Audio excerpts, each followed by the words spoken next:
नमस्कार साଙ୍ଗमाने जय श्री जगन्नाथ। आज तो जानिबा लिंब पत्र परि निराट पिता सत्य कथा। समुद्र रे जेते भी चीनी पकांतु ना कहीं समुद्र केबे भी मिठा होई परिबो नाही। ठीक सही बड़ी स्वार्थपर लोकों को जेते भी निजर करंतु ना कहीं सी केबे भी निजर होई परिबे नाही। एटा कळचिको साଙ୍ଗमाने एठी बैंक वाला पेन को बांधी के रखुछंती, मेडिकल वाला कईंची को बांधिकी रखुछंती, जेरक्स वाला स्टाप्टर को बांधिकी रखुछंती, होटेल वाला ग्लास बांधिकी रखुछंती, बड़ बड़िया लोक माने कुकुर को बांधिकी रखुछंती, झियो माने निज मुह को बांधिकी रखुछंती एवं स्त्री निज स्वामी की बांधिकी रखुछंती। एठी काहाकू काहा उपरे भी भरोसा नहीं। जीवन रे काहाकू सांग माने छोट भावंतु नहीं, कारण सारा दुनिया को बुड़े देवार क्षमता रखुथिबा समुद्र सामान्य तेलर बुंदा को भी बुड़े पारि न थाए। जहाँ आपणक भाग्य थिबो ताहा आपे आपे चलिकी आसी थाए एवं जहाँ आपणक भाग्य नथिबो ताहा आपणक पाखक आसिकी भी फेरिकी चली जीवो। धन एवं यौवन को लेकिन केबे भी हेले गर्व करंतु नाही सांग माने। जीवन रे गरीबी एवं रोग केबे भी पचारिकी आसंते नाही। प्रशंसा एवं सम्मान मगा जाए न थाए, बरम ताकू अर्जन करा जाए थाए। रागिबा बदल रे कांदी देवा बहुत गुण रे भल होई थाए, काहेकि ना राग अन्य मानकू कष्ट देई थाए, किंतु कांदी देले आखिरी लुह बाहरी आसिले मन को शांति लगी थाए एवं मन भी हल्का हो जाए थाए। जदि कौनसी भल मनुष्य द्वारा किसी भूल हो जाए ताले ताको क्षमा कर दियंतु, काहेकि ना मोती जदि अलिया गदारे पड़ जाए तेबे भी ताहार मूल्यवान अटे, ताहा केबे मूल्य ताहार खसी न थाए, से भी मूल्यवान अटे।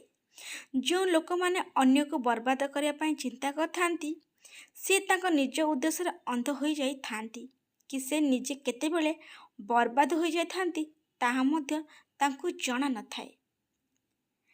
बाली रे पड़िथिबा चिनी को केवल पिंपुड़ी उठे पारि थाए, किंतु हाथी नुहे। सेथिपाई छोट मनुष्य को केबे छोट भावंतु नाही, काहेकि ना बेले बेले छोट मनुष्य बड़ बड़ काम करिकी देखै थांती, सेथिले काहाकू छोटे मन बोली भावंतु नाही। पुरुष दुर्बल बोली गोटे स्त्री सेतेबेले जानी पारि थाए, जेतेबेले प्रथम थर पुरुष स्त्री ऊपर को हाथ उठे थाए, सेथिले केबे को स्त्री ऊपर को हाथ उठंतु नाही। देखा करबा भी जरूरी अटे सांग माने। संपर्क को अतुट रखा पाई नाई तो गछ लगे कि भूली जीवा द्वारा गछ भी सुखी जाए। जेमिति गछ को लगे कि ताकू पानी दे कि जत्न नबाकू पड़े, गोटे संपर्क को भी ठीक सेमिति करबा को पड़ी थाए। पैसा से ही साबुन होई थाए, जहाँ आजिका दुनिया रे सबु दाग को सफा कर दे थाए। कथाटी पिता लगी पारे, किंतु सत्य कथा।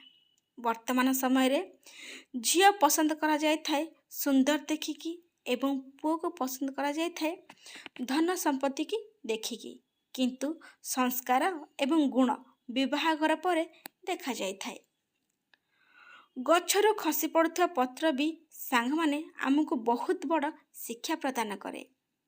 जदि जीवन रे बोझ हो जिबे तो निज लोक माने ही तले पकई देबे, सेथिलागी पत्रटू भी आमको शिक्षा को पड़ो, निज लोक माने ही साथ छाड़ी देबे। गछरु खसी पड़ुवा पत्र सत कथा सांग माने, गछरु खसी पड़ुवा पत्र भी आमको बहुत बड़ शिक्षा प्रदान करे कि जिते बड़े आमे बोझ हो जाते ना, निज लोक माने ही आमको तले पकई दे थांती। आज्ञा कथाटी पिता लगी पारे, किंतु सत्य। खराब हो कि भी जे खराब नुहे सी है पुरुष एवं ठीक ठाक भी जे सब भूल सी है नारी।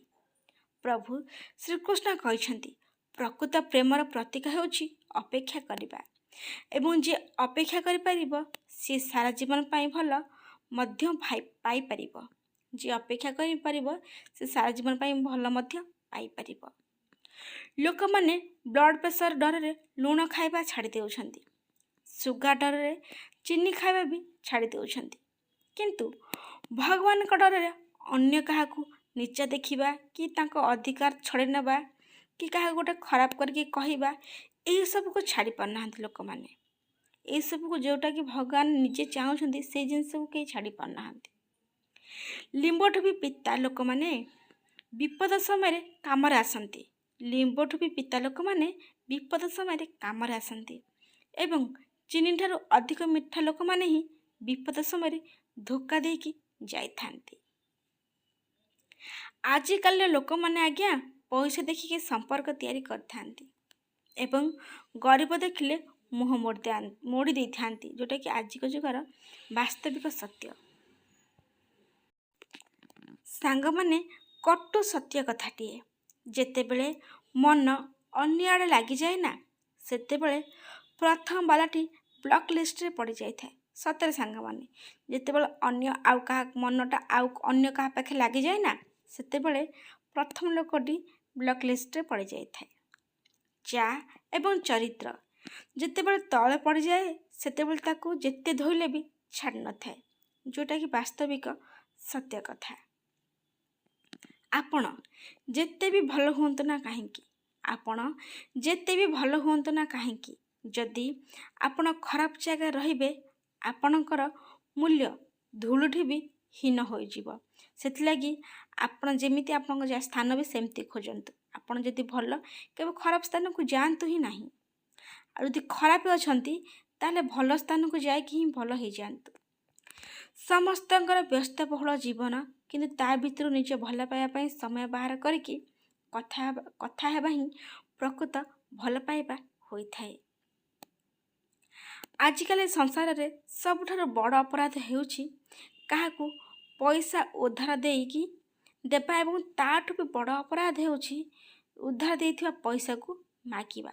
ସତରେ ସାଙ୍ଗମାନେ, ଆଜିକାଲି ଯୁଗରେ ଏ ସଂସାରରେ ସବୁଠୁ ଏଇଟା ବଡ଼ ଅପରାଧ ହେଉଛି ପଇସା ଉଧାର ଦେବା ଏବଂ ଉଧାର ଦେଇଥିବା ପଇସାକୁ ମାଗିବା। ଏଇଟା ତାଠୁ ସବୁଠୁ ବଡ଼ ଅପରାଧ ଏଇଟା ହୋଇଥାଏ। ଉଧାର ଦେଇଥିବା ପଇସା ମାଗିବା ଏବଂ ତାପରେ ଆପଣ ତା'ର ଶତ୍ରୁ ଭଳି ହୋଇଯିବେ। ଯଦି ଉଧାର ଦେଇଥିବା ପଇସାକୁ ଆପଣ ମାଗନ୍ତି, ସେତେବେଳେ ତା'ର ଆପଣ ଶତ୍ରୁ ଭଳି ହୋଇଯିବେ।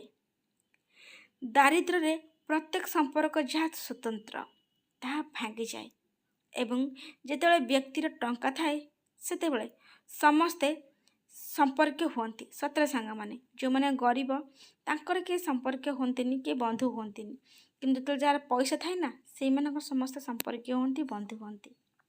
ଲୋକମାନେ କୁହନ୍ତି ତୁମେ ସଂଘର୍ଷ କର, ଆମେ ତୁମ ସହିତ ଅଛୁ।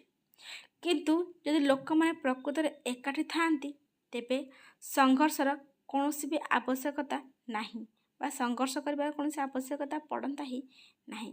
କେବଳ ଏ କଥାକୁ ହିଁ କୁହାଯାଇଛି। କିଛି ଅଲଗା କରିବାର ଅଛି ତ ଭିଡ଼ ଭିତରୁ ବାହାରିକି ଚାଲନ୍ତୁ। ଭିଡ଼ ତ ସାହସ ଦେଇଥାଏ, କିନ୍ତୁ ପରିଚୟ ଛଡ଼େଇ ନେଇଥାଏ। ପଥର ଭିତରେ ଗୋଟେ କମି ଅଛି କି ସିଏ ତରଳି ନଥାଏ, କିନ୍ତୁ ଗୋଟେ ଭଲ ଗୁଣ ଅଛି କି ସେ ମଣିଷ ଭଳିଆ ବଦଳି ନଥାଏ। ସତରେ ସାଙ୍ଗମାନେ, ପଥର କେବେ ବି ମଣିଷ ଭଳିଆ ବଦଳି ନଥାଏ। ଚତୁର ଯୁଗ ଚାଲିଛି, ସେଥିପାଇଁ ଏହି ବିଚାର ଛାଡ଼ି ଦିଅନ୍ତୁ କି ବିନା ସ୍ୱାର୍ଥରେ ଲୋକ ଆପଣଙ୍କ ସହିତ ସମ୍ପର୍କ ରଖିବେ ବୋଲି। ଏମିତି ନୂଆ ନୂଆ ଭିଡ଼ିଓ ଦେଖିବା ପାଇଁ ସାଙ୍ଗମାନେ ଚ୍ୟାନେଲକୁ ସବସ୍କ୍ରାଇବ୍ କରିଦିଅନ୍ତୁ ଏବଂ ଲାଇକ୍, କମେଣ୍ଟ, ସେୟାର ବି କରନ୍ତୁ। ସମ୍ପୂର୍ଣ୍ଣ ଭିଡ଼ିଓ ଦେଖିଥିବାରୁ ଆପଣଙ୍କୁ ହୃଦୟରୁ ବହୁତ ବହୁତ ଧନ୍ୟବାଦ। ଆଜି ପାଇଁ ରହିଲି ସାଙ୍ଗମାନେ, ଜୟ ଶ୍ରୀ ଜଗନ୍ନାଥ।